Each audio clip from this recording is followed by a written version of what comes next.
Everywhere you travel, you find native people. In North and South America, native people are called Indians. They're native because they've been around for hundreds and hundreds of years. And they're Indians because of some geographical misunderstanding. Basically, the Native Americans from North and South were born and lived in the same place much before the conquistadors arrived and wiped them out.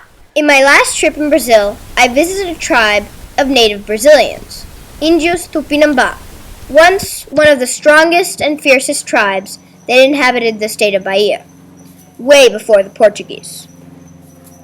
The Tupinambas were an indigenous nation inhabiting various areas of the Brazilian coast. They had a common language, known as Tupi, but did not keep a drive and even came to war against each other. A striking feature of the Tupinambas was the practice of cannibalism. They believed that consuming the flesh of people, they could acquire their qualities like intelligence, courage, warlike skills, etc. Like other indigenous nations, Tupinambas were gradually disappearing on contact with the Portuguese colonizers. Up until 1500, when the Portuguese discovered and colonized Brazil, natives lived peacefully on all the land that was theirs to see. The trees were lush, the ground fertile, and there was no concept of land ownership. When the Portuguese arrived on the white shores of Bahia, they set out to create their own civilization. They set up a government, cut the trees down to make farmland, and issued plots of the land to distinguish Portuguese colonizers, all the while diminishing the natives' land. Nowadays, the Tupinamba and all the other Indians from all tribes of Brazil live in extreme poverty.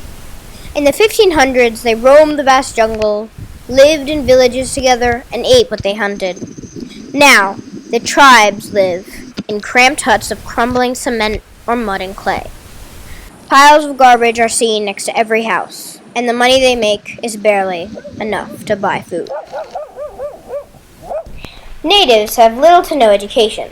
When they show up in public markets or stores or even on the street, they are taunted and jeered. Therefore, they're afraid of painting their faces or displaying ritual markings. During my visit to the Tupinambas tribe, I met Adriano, a native Brazilian, teacher, college student, and son of the cacique, the chief of the southern Bahian branch of the Tupinambas. He was very nice and explained a lot of things, such as how the native Brazilians are struggling to survive because they don't have land for planting and hunting, which is the only way they know how to get by. Adriano also told us about the great conflict between the Tupinamba and the farmers of Brazil, and how aggression has led to tragedy in the ongoing war between the natives and the farmers. Adriano himself has suffered loss and spent time in jail due to this conflict over land rights. In brief, both the native Brazilians and the farmers reserve the right to claim the land. The natives argue that the land was stolen in the 1500s by the Portuguese colonists. The farmers claim that they legally bought the land, and there is no reason they should give it up. So the two groups are stuck in a stalemate. And blood is being shed as it has, time and again, since the arrival of the colonizers.